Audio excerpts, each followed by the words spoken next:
Hi friend, मैं घनश्याम एक बार पुनः आप लोगों के बीच उपस्थित हूँ प्रैक्टिस सेट को लेकर के। जैसा कि हम लोग अभी एज ऑफ शेक्सपियर के बारे में प्रैक्टिस सेट कर रहे हैं, यानी एज ऑफ शेक्सपियर से रिलेटेड क्वेश्चनों को हम लोग देख रहे हैं कि किस प्रकार से क्वेश्चंस पिछले प्रीवियस ईयर में आए हुए हैं और वो उनके आंसर कैसे हम करेक्ट कर पाते हैं। इन सारी बातों को लेकर के हम एनालिसिस के साथ अपने ऑप्शन तक पहुँचेंगे, तो प्लीज़ वीडियो में बने रहेंगे विदाउट स्किप किए हुए।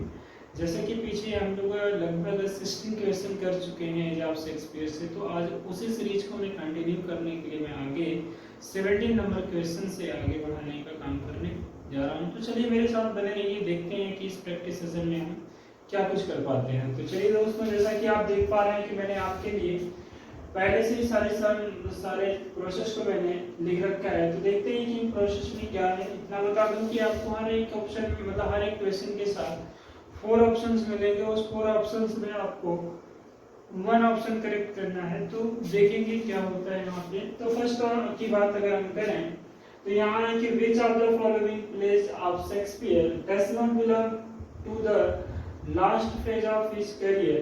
यानी ये पूछा गया है कि which of the following plays, कौन सा दिया हुआ प्ले ऑफ शेक्सपियर का कौन सा प्ले है, does not belong to the last phase of his career, कि उनके जीवन के लास्ट हिस्से से मैच नहीं करता है, यानी लास्ट हिस्से में वो नहीं पाया जाता है, उसका संबंध या तात्पर्य जो भी है उस लास्ट फेज से नहीं है। तो देखते हैं, हमारे पास 4 ऑप्शन है। पहला है हमारा मच अडू अबाउट नथिंग है, दूसरा हमारा यानी बी वाला ऑप्शन पे है टेम्पेस्ट है, और सी है सिम्बेलाइन, और डी है विंटर्स टेल। दोस्तों आप ये बता दो कि इन चारों मतलब जो हमारे प्लेस हैं रिटन बाय शेक्सपियर है, तो उसमें से मच अडू अबाउट नथिंग जो है वो लास्ट पेज में नहीं लिया गया। तो इस प्रकार से हमारा जो ऑप्शन सही हो जाएगा वो ऑप्शन सही होगा ए वाला। आपके लिए ऑप्शन कौन सा सही होगा? ए वाला ऑप्शन सही हो जाएगा। तो चलिए दोस्तों, थोड़ा सा और भी हम आगे बढ़ते हैं, देते हैं नंबर क्वेश्चन अपना 18 वाला। तो 18 पे हमारे पास क्या है, जैसे कि आप देख पा रहे होंगे, which of the following Shakespeare's play in 3 parts। ये पूछा जा रहा है कि शेक्सपियर का कौन सा वो प्ले है जिसको 3 पार्ट्स में लिखा गया है। कितने पार्ट्स में लिखा गया है? 3 पार्ट में लिखा गया है। तो जी दोस्तों, यहाँ पे आप देख पा रहे हैं कि फर्स्ट ए वाले पे हेनरी 4 है, बी वाले पे रिचर्ड 3rd है, सी वाले पे रिचर्ड 2nd है, और डी वाले पे हेनरी 6th है। तो ये नीचे अगर हम प्ले की बात करें कि शेक्सपियर के जो के द्वारा जो प्ले राइट किए गए उनमें से एक ऐसा प्ले है जिसको उन्होंने 3 पार्ट्स में लिख दिया था। तो वही तो पूछना है यहाँ पे। तो मैं बताओ आपको, जो उन्होंने प्ले लिखा था जो 3 पार्ट वाला है उसका नाम है हेनरी 6। यानी जो हेनरी 6 था इसी को 3 पार्ट में शेक्सपियर साहब ने लिखने का काम करा था। तो इस प्रकार से हमारा आंसर सही होता है कौन सा? डी वाला आंसर सही होता है हेनरी 6। प्लीज एक मिनट।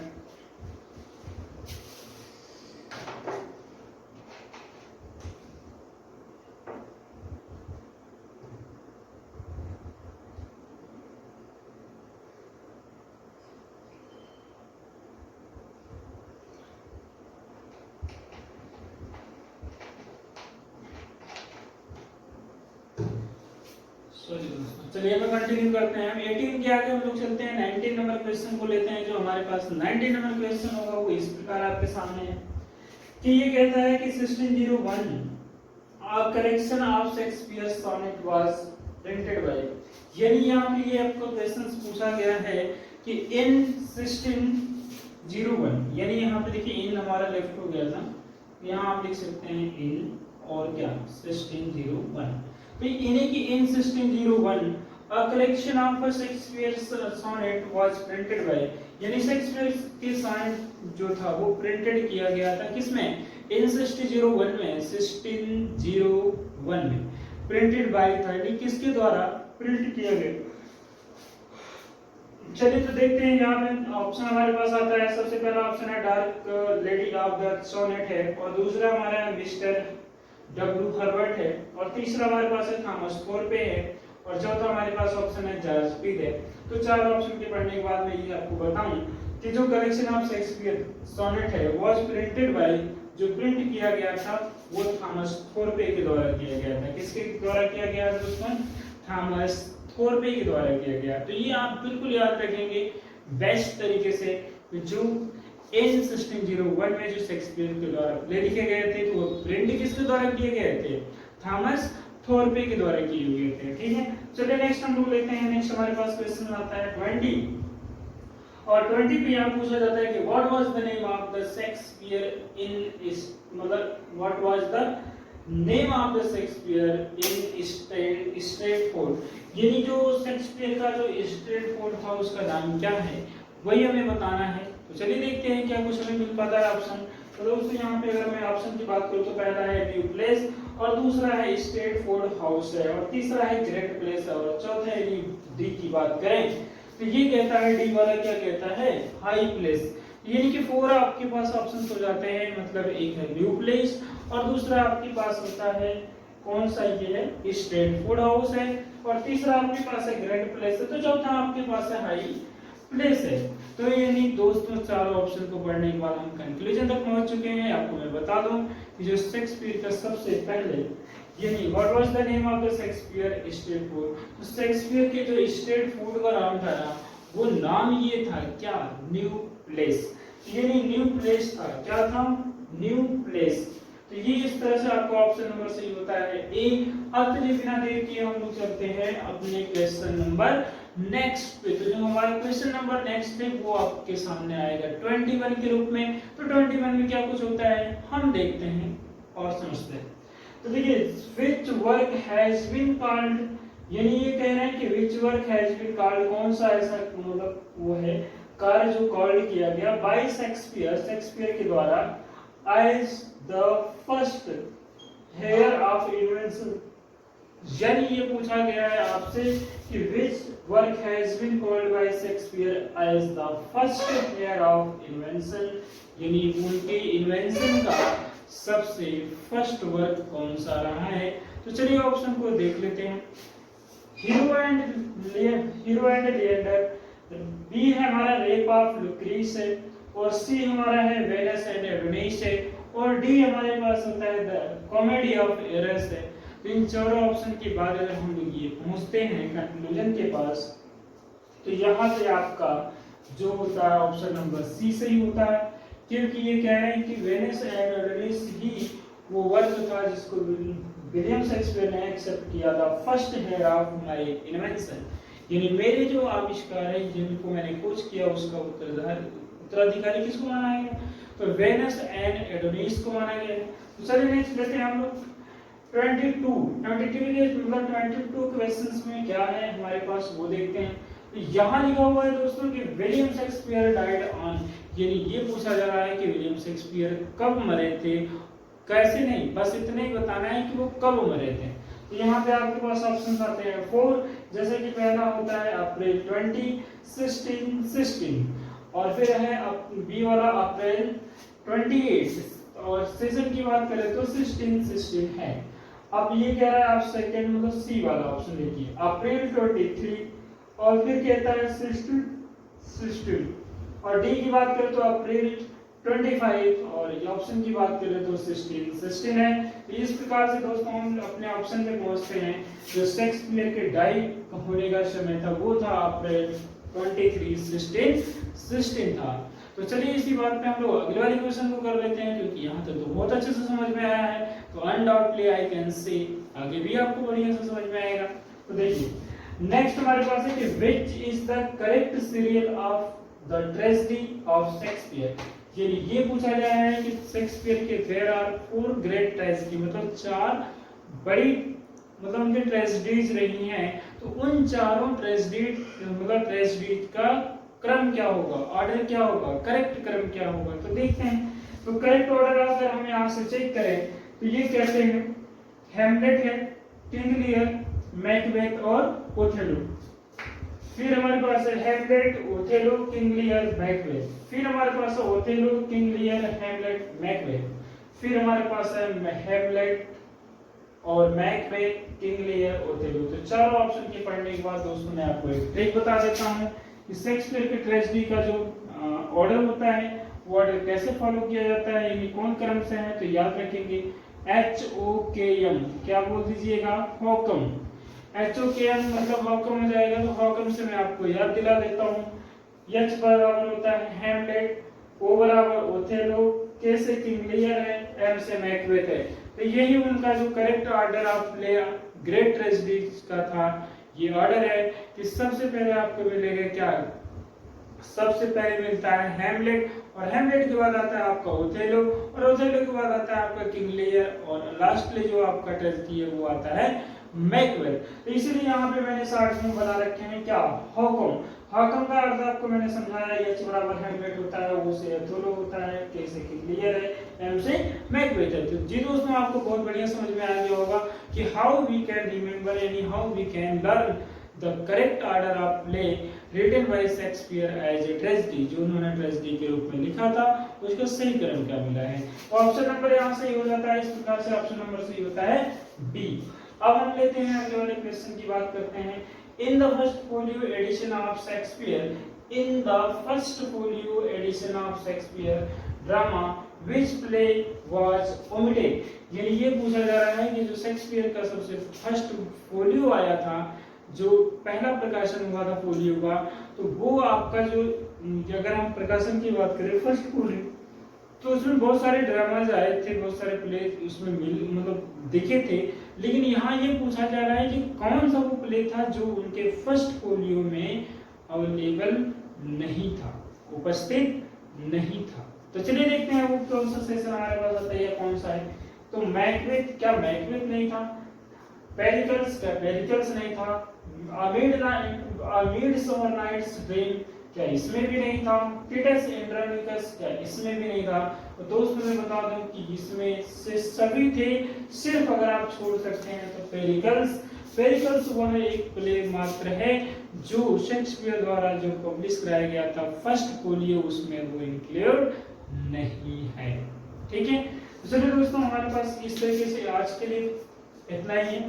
बाकी का हम अगले वाली वीडियोस में आपसे मिलते हैं और आगे के प्रोसेस को कंटिन्यू करते हैं। ठीक है फ्रेंड, वहीं से जोड़े के नया पाया देखो मैं आ रहा था फूंक देवा एकदम से फ्री।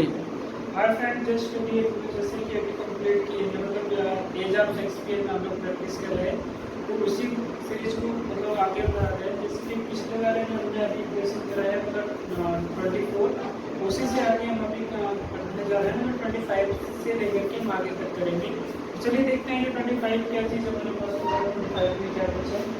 यहाँ पे आप देख पा रहे हैं कि 25 में क्वेश्चन जो मैंने दिया हुआ है कि which of the following play is a social satire dealing with the fashion and fad of day.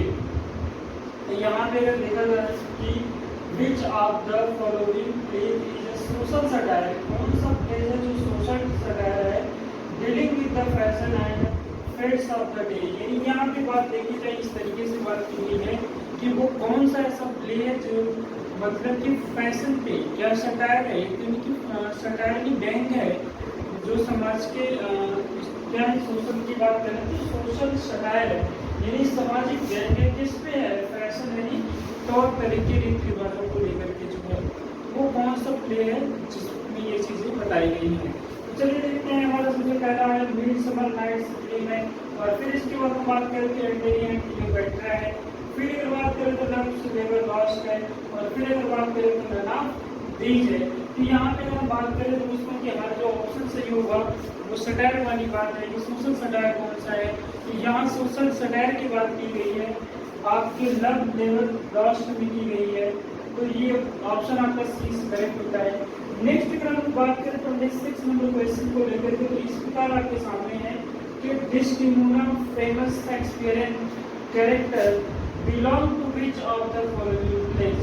यानी ये पूछा जा रहा है कि जो डिस्टिमोना कैरेक्टर आया हुआ था, यानी ये डिस्टिमोना कैरेक्टर शेक्सपियर के किस प्ले से जुड़ा हुआ है। तो मैं आपको बता दूं डिस्टिमोना एक लीडिंग कैरेक्टर रहा है, मतलब लीडिंग कैरेक्टर है, फीमेल कैरेक्टर है, जो कि ये आपको मिलेगी ओथेलो नामक प्ले में, और ये माना जाता है it is the heroine of Othello. ये डिस्टिमोना किससे रिलेट करेगी, ओथेलो नामक प्ले से रिलेट करेगी। तो हम यहाँ पे कह सकते हैं हमारा ऑप्शन नंबर बी करेक्ट होता है। चलिए नेक्स्ट अगर बात करें हम लोग यहाँ पे the founder of the romantic comedy, ये पूछा जा रहा है कि 27 नंबर क्वेश्चन में आपसे कि फाउंडर ऑफ रोमांटिक कॉमेडी कौन थे, तो इनको ये बताना हुआ है। चलिए जैसे बताते हैं हम लोग कि ये रॉबर्ट ग्रीन है आपकी, जो फाउंडर ऑफ क्या कहलाते हैं, फाउंडर ऑफ कहलाते हैं कॉमेडी, ठीक है। तो नेक्स्ट अगर हम लोग बात करें कि which of the following play of Shakespeare is not comedy, ये कहा जा रहा है कि which of the following plays of Shakespeare is not comedy. जैसे कि बात करें as you like it also ये कॉमेडी है, ट्वेल्थ नाइट भी वही है, मिडसमर नाइट भी है। यहाँ पे अगर बात करें कि एंटनी एंड क्लियोपेट्रा, ये आपका कॉमेडी नहीं होता है, ये आपका कॉमेडी से नहीं है, तो इस वाला ऑप्शन आपका क्या हो जाएगा, सही। तो चलिए दोस्तों बिना देर किए हम लोग और भी आगे बढ़ जाते हैं और नेक्स्ट नंबर क्वेश्चन की बात करते हैं जो हमारे पास सामने आ रहा है इस प्रकार। तो यहाँ पे अगर देखा जाए कि बात हो रही है किसके, कि William Shakespeare loves never lost was a free adaptation of, यानी कि William Shakespeare loves never lost was a free adaptation, यानी ये पूछा जा रहा है कि फ्री एडॉप्टेशन था, किसका था, कहाँ से लिया गया था, तो ये ऑप्शन नंबर आपको सही आएगा, बी वाला, मिमिक्री ऑफ प्लॉटस से लिया गया था। अब हम लोग एक नंबर नेक्स्ट की बात करें कि who describes William Shakespeare, who describes William Shakespeare as an upstart group beautified with our figure, यानी यहाँ पे ये कहा जा रहा है कि वो कौन थे जो विलियम शेक्सपियर को, वो कौन थे जो विलियम शेक्सपियर को as an upstart group beautified with our figures कहा है। तो जॉन लेनी है क्या, रॉबर्ट ग्रीन है, या जॉर्ज पीट है, या क्रिस्टोफर मार्लो है। तो चारों ऑप्शन को पढ़ने के बाद हम यहाँ तक पहुँचेंगे दोस्तों कि ये जो कहने वाले थे ये थे आपका रॉबर्ट ग्रीन। इस प्रकार से आपका ऑप्शन नंबर सही हो जाता है बी। याद रखेंगे बहुत बढ़िया से कि एन आप स्टार्ट करो वाला सेंटेंस किसने दिया है, शेक्सपियर को, तो ये दिए हुए हैं रॉबर्ट ग्रीन दिए हुए हैं। चलिए नेक्स्ट की बात करें कि Bosola is the name of executioner, Bosola is the name of executioner. तो अगर बात करें कि बोसोला इज नेम ऑफ क्या है, एग्जीक्यूशनर है, ये किससे जुड़ा हुआ है ये आपको बताना है। यहाँ पे अगर मैं बात करूँ तो ये देखने को आएगा कि बर्जीव ऑफ माल्टा से है, या द स्पेनिश ट्रेजडी है, या मिडिल मार्च है, या डचेस ऑफ मॉर्फी है।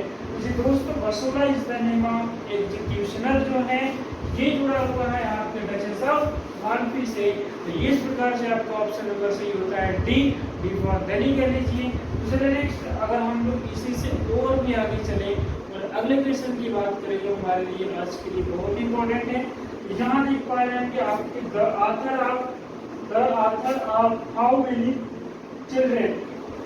children had Lady Macbeth, यानी कि ये वाला प्रश्न किसने पूछा था, कि कौन सा आथर पूछा था कि how many children had Lady Macbeth। तो अगर हम लोग यहाँ पे बात करें कि ये वाला क्वेश्चन किसने पूछा हुआ था, कि ये वाला क्वेश्चन पूछने का काम केसी नाइट्स ने किया हुआ था। इस प्रकार से दोस्तों हमारा जो आंसर सही होता है वो ऑप्शन नंबर सही हो गया है बी।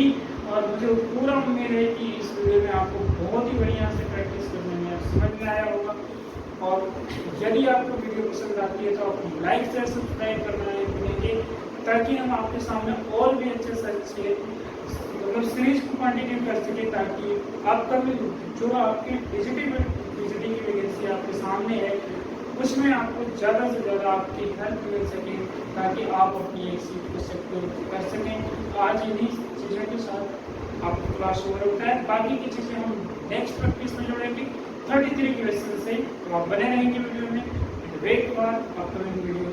आज के लिए इतना ही है, thank you so much, bye bye.